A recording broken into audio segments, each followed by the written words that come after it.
ತಲೆನೋವು, ಮೈಗ್ರೇನ್ ಆಗಿರ್ಬೋದು ಅಥವಾ ಬ್ರೈನ್ ಟ್ಯೂಮರ್ಗಳೇ ಆಗಿರ್ಬೋದು, ಕಿವಿ ರಿಲೇಟೆಡ್ ಪ್ರಾಬ್ಲಮ್ಮು, ಹಲ್ಲು ರಿಲೇಟೆಡ್ ಪ್ರಾಬ್ಲಮ್ಗಳು, ಕಣ್ಣು ಕಾಣದೇ ಇರೋವಂಥದ್ದು ಅಂದ್ರೆ ಹೌದು ಕಣ್ಣಿಗೆ ರಿಲೇಟೆಡ್ ಪ್ರಾಬ್ಲಮ್ಗಳು, ಯಾವಾಗಲೂ ನೀರು ಸುರಿಯುವಂಥದ್ದು, ಹಿಂಗೆ ಏನೇ ಪ್ರಾಬ್ಲಮ್ಗಳಿದ್ರೂ ಗಂಟ್ಲು ನೋವು, ಥೈರಾಯ್ಡು, ಶುಗರು, BP, ನಮ್ಮ ಇಂಟೆನ್ಸಿಟಿ ಬ್ರಹ್ಮಾಂಡದ ಎನರ್ಜಿಯನ್ನು ರಿಸೀವ್ ಮಾಡ್ಕೊಳ್ಳೋ ಕೇಪಬಿಲಿಟಿ ನಮಗೆ ಲೋ ಇರುತ್ತೆ. ಎಲ್ಲವೂ ಥಾಟ್ ಪ್ಯಾಟರ್ನ್ಸ್ ಇಲ್ಲಿರುವಂಥದ್ದು, ಅದು ಚೇಂಜ್ ಆಗಬೇಕು. ರೇಖಿ ಚಿಕಿತ್ಸೆಯಲ್ಲಿ ಏನು ಉಪಯೋಗ ಇಲ್ಲ ಅಂತ ಕೇಳಬೇಕು. ಜಪಾನಿ ಭಾಷೆಯಲ್ಲಿಯ ರೇ ಮತ್ತು ಕಿ ಎಂಬ ಎರಡು ಶಬ್ದಗಳ ಸಮ್ಮಿಳನ ಆಗಿರುತ್ತೆ. ಹಾರ್ಟ್ ರಿಲೇಟೆಡ್ ಪ್ರಾಬ್ಲಮ್ಸು, ಕ್ಯಾನ್ಸರ್ ಕಣಗಳು ಕೂಡ ಡೆಡ್ ಆಗಿರುವ ಒಂದು ನಿದರ್ಶನಗಳನ್ನು ನೋಡಿದ್ದೀವಿ. ಹೌದು. ಆಮೇಲೆ ಹೊಟ್ಟೆ ನೋವು, ಹೊಟ್ಟೆಯಲ್ಲಿ ಫೈಬ್ರಾಯ್ಡ್ ಆಗಿರುವಂಥದ್ದು. ಈ ಒಂದು ಪುಸ್ತಕದಲ್ಲಿ ಅಮೆರಿಕನ್ ಮಹಿಳೆಯೊಬ್ಬರು ಲೂಯಿಸ್ ಹೇ ಅನ್ನೋರು ಈ ಪುಸ್ತಕದಲ್ಲಿ ಯಾವ ಥಾಟ್ ಪ್ಯಾಟರ್ನ್ ಇದ್ರೆ ಯಾವ ರೋಗ ಬರುತ್ತೆ ಅನ್ನೋದನ್ನ ಬರೆದಿದ್ದಾರೆ. ಈಗ ಕ್ಯಾನ್ಸರ್ ಬರ್ಲಿಕ್ಕೆ ಇಂಥದ್ದೇ ಮನಸ್ಥಿತಿ ಕಾರಣ, ಹಾರ್ಟ್ ಅಟ್ಯಾಕ್ ಆಗ್ಲಿಕ್ಕೆ ಇಂಥದ್ದೇ ಮನಸ್ಥಿತಿ ಕಾರಣ ಅಂತ ಪ್ರತಿಯೊಂದು ವಿಚಾರಗಳಲ್ಲೂ ಈ ಪುಸ್ತಕವನ್ನ ಬರೆದಿದ್ದಾರೆ. ರಾಂಗ್ ಪ್ಯಾಟರ್ನ್ ಅನ್ನ ಅದು ರೈಟ್ ಪ್ಯಾಟರ್ನ್ ಆಗಿ ಟರ್ನ್ ಮಾಡುತ್ತೆ. ರೈಟ್ ಪ್ಯಾಟರ್ನ್ ಇದ್ದಾಗ ಮೈಂಡ್ ಒಳಗಡೆ ಈ ತರ ಇರುತ್ತೆ, ರಾಂಗ್ ಪ್ಯಾಟರ್ನ್ ಇದ್ದಾಗ ಚಕ್ರಗಳು ರಾಂಗ್ ಇರ್ತವೆ. ಹೌದು, ವ್ಯತ್ಯಾಸ ಇರುತ್ತೆ. ನಮ್ಮ ಥಿಂಕಿಂಗ್ ಸರಿ ಹೋದ್ರೆ ಕಾಯಿಲೆಗಳು ಸರಿ ಹೋಗುತ್ತೆ. ಸುಸೈಡಲ್ ಟೆಂಡೆನ್ಸಿ ಇರುವಂಥದ್ದು ಅಥವಾ ಬೇರೆ ಏನೋ ಸಂಬಂಧದ ರಿಲೇಟೆಡ್ ಇಶ್ಯೂಸ್ ಇರುವಂಥದ್ದು, ಸಂಬಂಧಗಳಲ್ಲಿ ಒಳ್ಳೆಯ ಸಂಬಂಧಗಳು ಸಿಗದೆ ಇರುವಂಥದ್ದು, ಎಲ್ಲಿ ಹೋದ್ರೂ ಬರೀ ಮೋಸನೇ ಆಗ್ತಾ ಇರುವಂಥದ್ದು, ಎಲ್ಲ ಕಡೆಯಲ್ಲೂ ಬರೀ ಬೇಡದೇ ಇರುವಂಥ ಕೆಟ್ಟ ವಿಚಾರಗಳನ್ನೇ ಅಟ್ರಾಕ್ಟ್ ಮಾಡುವಂಥದ್ದು. ನಮಸ್ತೆ. ಹೇಗಿದ್ದೀರಾ ಮೇಡಮ್? ನಾನು ಆರಾಮಿದ್ದೀನಿ, ನೀವು? ಎಸ್ ಮೇಡಮ್, ಸೂಪರ್ ಆಗಿದ್ದೀನಿ. ಇಲ್ಲಿ ಬಂದಾಗ ಪಾಸಿಟಿವ್ ಎನರ್ಜಿ ಶುರುವಾಗೋಯ್ತು ನಮಗೆ. ಇನ್ನೊಂದು ವೆರಿ ಗುಡ್. ಮೇಡಮ್, ಮೊದಲಿಗೆ ರೇಖಿ ಚಿಕಿತ್ಸೆ ಅಂದರೆ ಏನು? ಮೊದಲನೇದಾಗಿ ನನ್ನ ಪೂಜ್ಯ ಗುರುಗಳಾದ ಶಿವಯೋಗಿಜಿ ಮದನ್ ಭಾವಿ ಅವ್ರಿಗೆ ನನ್ನ ಅನಂತವಾದ ಧನ್ಯವಾದಗಳು. ಯಾಕಂದರೆ ನಾನು ರೇಖೆಯನ್ನು ಕಲ್ತಿದ್ದಕ್ಕೆ ಮೊದಲನೇದಾಗಿ ನನಗೆ ತುಂಬ ಹೆಲ್ಪ್ ಮಾಡಿರೋರು ನನ್ನ ಗುರುಗಳು. ನಂತರ ನನ್ನ ತಂದೆ ತಾಯಿ, ನನ್ನ ಹಸ್ಬೆಂಡ್, ನಮ್ಮ ಮನೆಯವರು ಎಲ್ಲರೂ ಕೂಡ ನನಗೆ ತುಂಬ ಹೆಲ್ಪ್ ಮಾಡ್ತಾ ಇದ್ದಾರೆ. ಸೊ ರೇಖಿ ಅಂತ ಅನ್ನೋದು ಜಪಾನಿ ಭಾಷೆಯಲ್ಲಿಯ ರೇ ಮತ್ತು ಕಿ ಎಂಬ ಎರಡು ಶಬ್ದಗಳ ಸಮ್ಮಿಳನ ಆಗಿರುತ್ತೆ. ರೇ ಅಂದರೆ ಬ್ರಹ್ಮಾಂಡ, ಕಿ ಅಂದರೆ ಪ್ರಾಣಶಕ್ತಿ. ಅಂದರೆ ಬ್ರಹ್ಮಾಂಡದ ಪ್ರಾಣಶಕ್ತಿಯೊಡನೆ ಮಾನವನಿಗೆ ಸಂಪರ್ಕವನ್ನು ಏರ್ಪಡಿಸೋದು ರೇಖಿ ವಿದ್ಯೆಯ ಒಂದು ಮುಖ್ಯ ಗುರಿ. ಇಲ್ಲಿ ರೇಖೆ ಅಂದರೆ ಕೈಯಲ್ಲಿ ಕಾಣುವ ರೇಖೆಗಳು ಅಲ್ಲ. ರೇಖಿ ಅಂದರೆ ಕೈಯಲ್ಲಿ ಕಾಣುವ ಒಂದು ರೇಖಿ ಅಲ್ಲ. ರೇಖಿ ಅಂತಂದ್ರೆ ನಿಮಗೆ ಬ್ರಹ್ಮಾಂಡದ ಪ್ರಾಣಶಕ್ತಿ ಅಂತ ಅರ್ಥ. ಇದು ಜಪಾನಿ ಭಾಷೆ ಒಂದು ಕಾಂಜಿ ಅನ್ನುವ ಅಕ್ಷರ ಮಾಲೆಯಲ್ಲಿ ಇರುವಂಥದ್ದು. ಅಂದ್ರೆ ರೇಖಿ ಹುಟ್ಕೊಂಡಿದೆ ಜಪಾನಲ್ಲಿ? ಹೌದು, ಜಪಾನ್ನಲ್ಲಿ ಡಾಕ್ಟರ್ ಮಿಕಾओ ಉಸೋಯಿ ಅನ್ನುವರು ಈ ವಿದ್ಯೆಯನ್ನ ಪ್ರಪಂಚಕ್ಕೆ ಪರಿಚಯಿಸಿದ್ದು. ಅಲ್ಲಿ ಫೋಟೋ ಇದೆ ನೋಡಿ ಅವರು. ಈಗ ಸಾಮಾನ್ಯ ಮನುಷ್ಯರಿಗೆ ಹುಟ್ಟಿದಾಗಿನಿಂದನೇ ಯೂನಿವರ್ಸಲ್ಲೇ ನಾವು ಜೀವನ ಮಾಡ್ತಾ ಇರೋದ್ರಿಂದ ಯೂನಿವರ್ಸಲ್ ಜೊತೆಗೆ ಆಲ್ರೆಡಿ ನಮ್ಗೆ ಕನೆಕ್ಷನ್ ಇದೆ. ಆದರೆ ಇಂಟೆನ್ಸಿಟಿ ಲೋ ಇರುತ್ತೆ. ಬ್ರಹ್ಮಾಂಡದ ಎನರ್ಜಿಯನ್ನು ರಿಸೀವ್ ಮಾಡ್ಕೊಳ್ಳೋ ಕೇಪಬಿಲಿಟಿ ಪ್ರತಿಯೊಬ್ಬ ಮನುಷ್ಯನಿಗೂ ಲೋ ಇರುತ್ತೆ. ಹಂಗಾಗಿ ಅವನ ಥಾಟ್ ಪ್ಯಾಟ್ರನ್ಗಳಿಂದನೂ ಕೂಡ ವ್ಯತ್ಯಾಸಗಳಾಗ್ತಾ ಇರುತ್ತೆ. ಏನೋ ನೆಗೆಟಿವ್ ಯೋಚನೆ ಮಾಡಿರುವಂಥದ್ದು, ಬೇರೆಯವ್ರಿಗೆ ನೆಗೆಟಿವ್ ಬಯಸೋ ಅಂಥದ್ದು, ಅಥವಾ ನಮ್ಮ ಬಗ್ಗೆ ನಾವು ನೆಗೆಟಿವ್ ಯೋಚನೆ ಮಾಡಿರ್ತೀವಿ. ಹೀಗೆ ವ್ಯತ್ಯಾಸಗಳಾಗ್ತಾ ಆಗ್ತಾ ನಮ್ಮ ಇಂಟೆನ್ಸಿಟಿ ಬ್ರಹ್ಮಾಂಡದ ಎನರ್ಜಿಯನ್ನು ರಿಸೀವ್ ಮಾಡ್ಕೊಳ್ಳೋ ಕೇಪಬಿಲಿಟಿ ನಮಗೆ ಲೋ ಇರುತ್ತೆ. ಆ ಕೇಪಬಿಲಿಟಿ ಲೋ ಇರೋದನ್ನ ಇನ್ಕ್ರೀಸ್ ಮಾಡೋದು ಹೇಗೆ ಅಂತಂದ್ರೆ ರೇಖಿ ಅಭ್ಯಾಸ ಮಾಡ್ತಾ. ಯಾಕಂದ್ರೆ ಇದು ಯೂನಿವರ್ಸಲ್ ಎನರ್ಜಿ ಆಗಿರೋದ್ರಿಂದ ಅದು ನಮಗೆ ಎಲ್ಲವನ್ನ ಥಾಟ್ ಪ್ಯಾಟ್ರನ್ಸ್ನ ಕೂಡ ರೆಡಿ ಮಾಡಲಿಕ್ಕೆ, ಥಾಟ್ ಪ್ಯಾಟ್ರನ್ಸ್ ಅನ್ನ ಸರಿ ಮಾಡ್ಕೊಳ್ಳಿಕ್ಕೆ ಹೆಲ್ಪ್ ಮಾಡ್ತಾ ಇರುತ್ತೆ.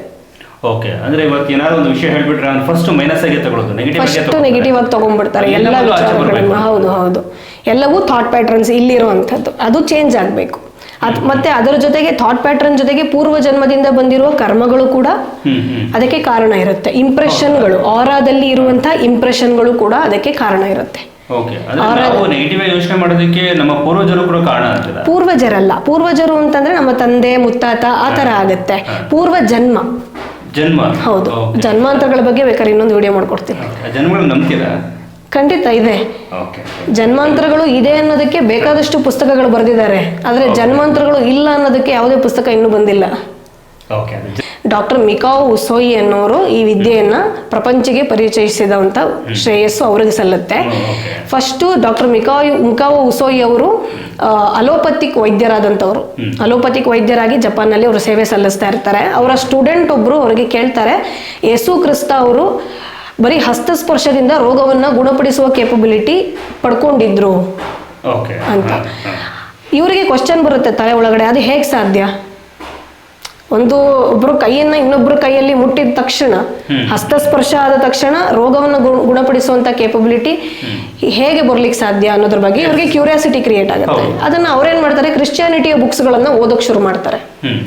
ಅವ್ರಿಗೆ ಕ್ರಿಶ್ಚಿಯಾನಿಟಿಯ ಬುಕ್ಸ್ ಅಲ್ಲಿ ಯಾವುದೇ ಒಂದು ಇನ್ಫಾರ್ಮೇಶನ್ ಅದ್ರ ಬಗ್ಗೆ ಅವೈಲೇಬಲ್ ಆಗೋದಿಲ್ಲ. ನಂತರ ಅವ್ರೇನ್ ಮಾಡ್ತಾರೆ, ಬುದ್ಧಿಸಮ್ಗೆ ಹೋಗ್ತಾರೆ. ಬುದ್ಧಿಸಮ್ ಅಲ್ಲಿ ಏನಾದ್ರು ಇದ್ರ ಬಗ್ಗೆ ಇನ್ಫಾರ್ಮೇಶನ್ ಸಿಗುತ್ತಾ, ಬೌದ್ಧ ಧರ್ಮದವರು ಏನಾದ್ರು ಇದನ್ನ ಫಾಲೋ ಮಾಡ್ತಾ ಇದ್ರಾ ಅನ್ನೋದ್ರಕ್ಕೆ. ಸೊ ಅವರು ಬೌದ್ಧ ಧರ್ಮದವರು ಫಾಲೋ ಮಾಡ್ತಾ ಇದ್ರು ಅನ್ನೋದು ಗೊತ್ತಾಗುತ್ತೆ. ಬೌದ್ಧ ಧರ್ಮದವರು, ಬೌದ್ಧ ಸನ್ಯಾಸಿಗಳು ಅವರ ಒಂದು ಸನ್ಯಾಸಿ ಒಂದು ಶಿಬಿರಗಳಿಗೆ ಮಾತ್ರ ಈ ವಿದ್ಯೆಯನ್ನ ಹೇಳ್ಕೊಡ್ತಿದ್ರು. ಅವರ ಶಿಷ್ಯ ವೃಂದದವರಿಗೆ ಮಾತ್ರ ಈ ವಿದ್ಯೆಯನ್ನ ಹೇಳ್ಕೊಡ್ತಿದ್ರು. ಔಟರ್ಸ್ಗೆ ಈ ವಿದ್ಯೆ ಏನು ಅನ್ನೋದು ಗೊತ್ತಾಗ್ತಿರ್ಲಿಲ್ಲ. ಅದಕ್ಕೆ ಅವ್ರೇನ್ ಮಾಡಿದ್ರು, ಬೌದ್ಧ ಧರ್ಮವನ್ನ ಓದಿದಾಗ ಅವ್ರಿಗೆ ಮೂಲ ಎಲ್ಲಿದೆ ಅಂತ ಗೊತ್ತಾಗಿದ್ದು ಕೊನೆಗೆ ಅವ್ರಿಗೆ ಅರ್ಥ ಆಗುತ್ತೆ, ಅದು ನಮ್ಮ ಭಾರತೀಯ ಅಥರ್ವಣ ವೇದದಲ್ಲಿ ಇರುವಂತಹ ವಿದ್ಯೆ.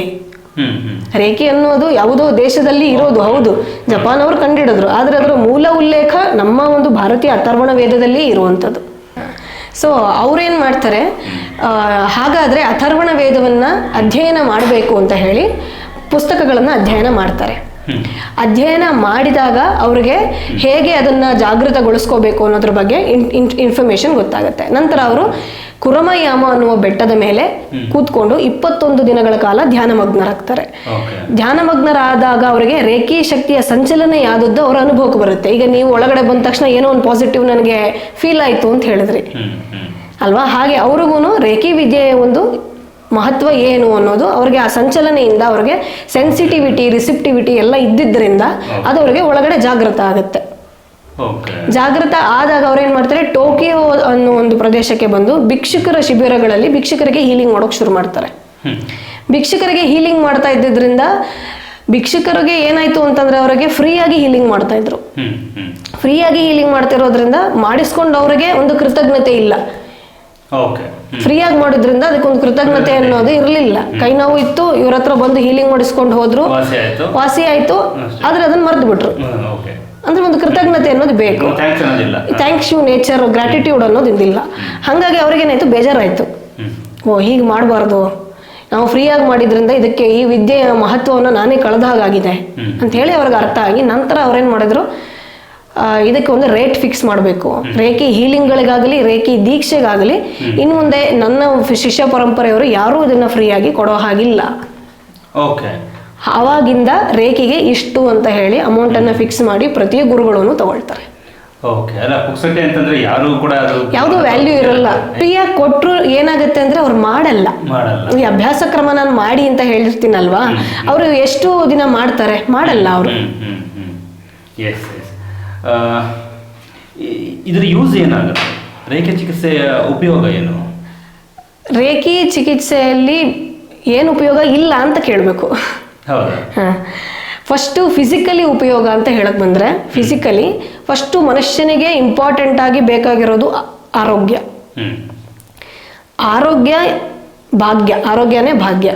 ಹಾಗಾಗಿರೋದ್ರಿಂದ ಆರೋಗ್ಯಕ್ಕೆ ರಿಲೇಟೆಡ್ ಪ್ರತಿಯೊಂದು ಥಾಟ್ ಪ್ಯಾಟ್ರನ್ ಕೂಡ ರೆಡಿ ಮಾಡುವ ಕೇಪಬಿಲಿಟಿ ರೇಖೆಗಿದೆ.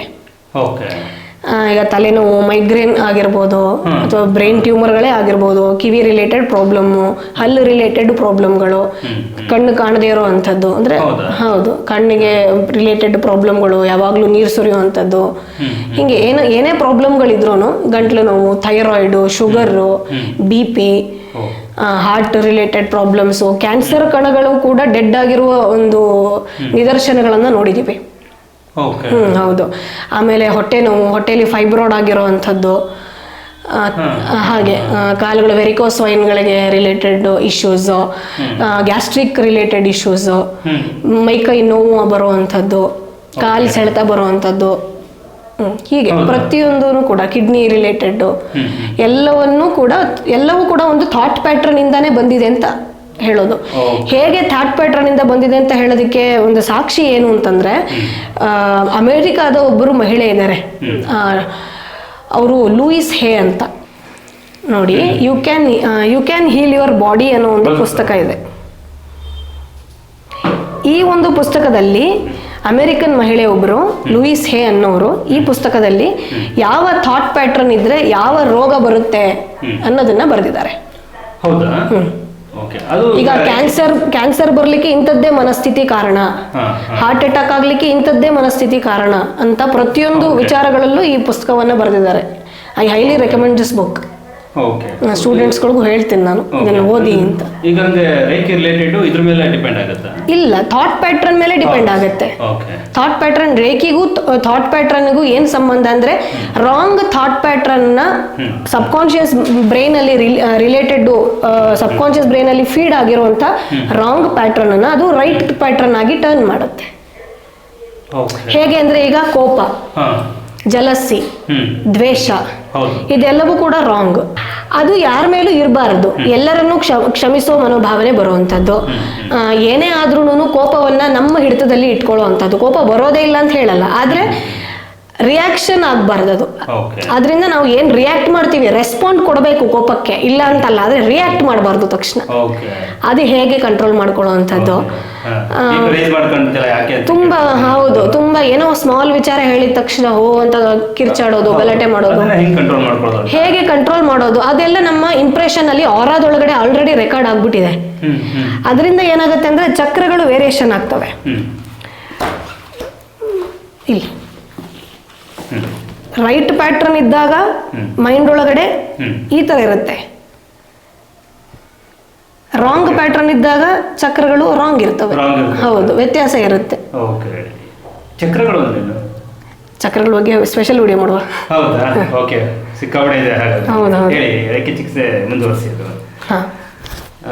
ಸೊ ಈಗ ಸಿಕ್ಕಾಪಟ್ಟೆ ಕೋಪ ಬರ್ತಿರುತ್ತೆ, ಹೊಟ್ಟೆ ಕಿಚಿಕೆ, ಹೊಟ್ಟೆ ಇದೆಲ್ಲ ರಾಂಗ್ ಪ್ಯಾಟರ್ನ್. ಮೈಯಲ್ಲಿ ಶುರುವಾದ ಎಲ್ಲಾ ಕಾಯಿಲೆಗಳಿಗೂ ಕೂಡ ರೇಖೆ ಚಿಕಿತ್ಸೆ ಒಂದು ರಾಮಬಾಣ. ಖಂಡಿತ ಹೌದು, ರಾಮಬಾಣ ಹೌದು. ನಾವು ಏನ್ ನಾವು ಥಿಂಕ್ ಮಾಡ್ತೀವಿ ಅದ್ರ ಮೇಲೆ ಒಂದೊಂದು ಕಾಯಿಲೆಗಳು ಡಿಪೆಂಡ್ ಆಗ್ತಾ ಹೋಗುತ್ತೆ. ನಮ್ಮ ಥಿಂಕಿಂಗ್ ಸರಿ ಹೋದ್ರೆ ಕಾಯಿಲೆಗಳು ಸರಿ ಹೋಗುತ್ತೆ. ಓಕೆ, ನಿಮ್ಮಲ್ಲಿಗೆ ಬರೋರು ಕಾಯಿಲೆಗಳಿರೋರು ಕೂಡ ಬರ್ತಾರೆ. ಅವರೇ ಜಾಸ್ತಿ ಅನ್ಕೊಳ್ತೀನಿ. ಹೌದು, ಅಂದ್ರೆ ಎಲ್ಲಾ ರೀತಿಯ, ಇದು ನಾನು ಫಿಸಿಕಲ್ ಬಗ್ಗೆ ಹೇಳಿದ್ದು. ಈಗ ಮೆಂಟಲ್ ರಿಲೇಟೆಡ್ ಇಶ್ಯೂಸ್ ಅಂತಂದ್ರೆ ಡಿಪ್ರೆಷನ್ ಆಗುವಂಥದ್ದು, ಎಲ್ಲ ವಿಚಾರಗಳನ್ನು ತಪ್ಪು ತಿಳ್ಕೊಳ್ಳುವಂಥದ್ದು, ಅಥವಾ ಸುಸೈಡಲ್ ಟೆಂಡೆನ್ಸಿ ಇರುವಂಥದ್ದು, ಅಥವಾ ಬೇರೆ ಏನೋ ಸಂಬಂಧದ ರಿಲೇಟೆಡ್ ಇಶ್ಯೂಸ್ ಇರುವಂಥದ್ದು, ಸಂಬಂಧಗಳಲ್ಲಿ ಒಳ್ಳೆಯ ಸಂಬಂಧಗಳು ಸಿಗದೇ ಇರುವಂಥದ್ದು, ಎಲ್ಲಿ ಹೋದ್ರೂ ಬರೀ ಮೋಸನೇ ಆಗ್ತಾ ಇರುವಂಥದ್ದು, ಎಲ್ಲ ಕಡೆಯಲ್ಲೂ ಬರೀ ಬೇಡದೇ ಇರುವಂತಹ ಕೆಟ್ಟ ವಿಚಾರಗಳನ್ನೇ ಅಟ್ರಾಕ್ಟ್ ಮಾಡುವಂಥದ್ದು, ಒಳ್ಳೆಯದನ್ನ ಬಿಟ್ಟು ಬರೀ ನೆಗೆಟಿವ್ ಅಟ್ರಾಕ್ಟ್ ಮಾಡ್ಕೊಳ್ಳುವಂಥದ್ದು, ಇಂಥದ್ದೆಲ್ಲವೂ ಕೂಡ ರಾಂಗ್ ಥಾಟ್ ಪ್ಯಾಟರ್ನ್ ಇಂದಾನೇ ಕ್ರಿಯೇಟ್ ಆಗಿರೋದು. ರಾಂಗ್ ಥಾಟ್ ಪ್ಯಾಟರ್ನ್ ಅದೆಲ್ಲ.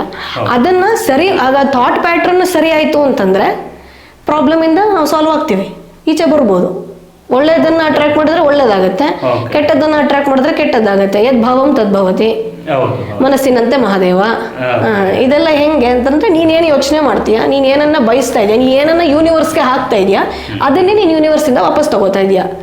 ಲೈಕ್ ನೀನು ವೈಟ್ ಬಾಲ್ ಎಸೆದ್ರೆ ವೈಟ್ ಬಾಲೇ ವಾಪಸ್ ಬರುತ್ತೆ, ಬ್ಲ್ಯಾಕ್ ಬಾಲ್ ಎಸೆದ್ರೆ ಬ್ಲ್ಯಾಕೇ ವಾಪಸ್ ಬರುತ್ತೆ. ಅದೇ ತರ ಚಿನ್ನದೇ ವಾಪಸ್ ಬರುತ್ತೆ. ಒಳ್ಳೇದನ್ನ ಬೇರೆಯವರಿಗೆ ನಾವು ಬಯಸಿದಾಗ ನಮಗೂ ಕೂಡ ಯಾರೋ ಒಬ್ರು ಯಾವುದೋ ಕಡೆಯಿಂದ ಒಳ್ಳೇದನ್ನ ತಗೊಂಡ್ ಬರ್ತಾರೆ. ಈ ಪ್ಯಾಟರ್ನ್ ಅನ್ನ ಸರಿ ಮಾಡುವ ಕೇಪಬಿಲಿಟಿ ರೇಖೆಗೆ ಬಹಳಷ್ಟು ಜಾಸ್ತಿ ಇದೆ, ಬೇಗ ರೆಡಿ ಮಾಡುತ್ತೆ. ಈ ಫಿಸಿಕಲಿ ಮತ್ತೆ ಮೆಂಟಲಿ ಏನೇ ಕಾಯಿಲೆಗಳಿದ್ರು ಕೂಡ ಧನ್ಯಶ್ರೀ ಅವ್ರನ್ನ ಬಂದು ನೋಡ್ಕೊಂಡು ಭೇಟಿ ಮಾಡ್ಕೊಂಡು ರೇಖೆ ಚಿಕಿತ್ಸೆ ಬಗ್ಗೆ ತಿಳ್ಕೊಂಡು ಹೋಯ್ತು ಅಂದ್ರೆ ಒಂದು ಮುಕ್ಕಾಲ ಭಾಗ ರೇಖೆ ಚಿಕಿತ್ಸೆನ ಕನ್ಸಲ್ಟೇಷನ್ ತಗೊಳ್ಬೋದು. ಕನ್ಸಲ್ಟೇಷನ್ ತಗೊಳ್ಳೋದಷ್ಟೇ ಇಂಪಾರ್ಟೆಂಟ್ ಆಗಲ್ಲ, ನಾ ಹೇಳ್ತೀನಿ ನೀವು ಕೇಳ್ಕೊಂಡು ಹೋಗ್ಬಿಡ್ತೀರಿ. ಆದ್ರೆ ಆ ವಿಚಾರ ನನ್ನಿಂದ ಇನ್ಫಾರ್ಮೇಶನ್ ಸಿಕ್ತು ನಿಮ್ಗೆ, ಆ ಇನ್ಫಾರ್ಮೇಶನ್ ಡಿಕೋಡ್ ಆಗಿ ಡೈಜೆಸ್ಟ್ ಆಗಿ ನಿಮ್ಮ part and participle of your personality ಆಗಬೇಕಾದ್ರೆ ರೇಖೆ ದೀಕ್ಷೆ ತಗೋಬೇಕು. ದೀಕ್ಷೆ ತಗೊಂಡು ಪ್ರಾಕ್ಟೀಸ್ ಮಾಡಬೇಕು. ಇದರಲ್ಲಿ ಏನು ಅಂತಂದ್ರೆ ಇಂಪಾರ್ಟೆಂಟ್ ಆಗಿ ಗುರುಗಳ ಮೇಲೆ ಅವಲಂಬನೆ ಇರೋದಿಲ್ಲ. ಒಂದು ಸತಿ ದೀಕ್ಷೆ ತಗೊಂಡು ಹೋದ್ರೆ ನಿಮ್ಮ ಪಾಡಿಗೆ ನೀವು ಪ್ರಾಕ್ಟೀಸ್ ಮಾಡ್ಕೊಂಡು ಮನೇಲಿ ಇರುವಂಥದ್ದು.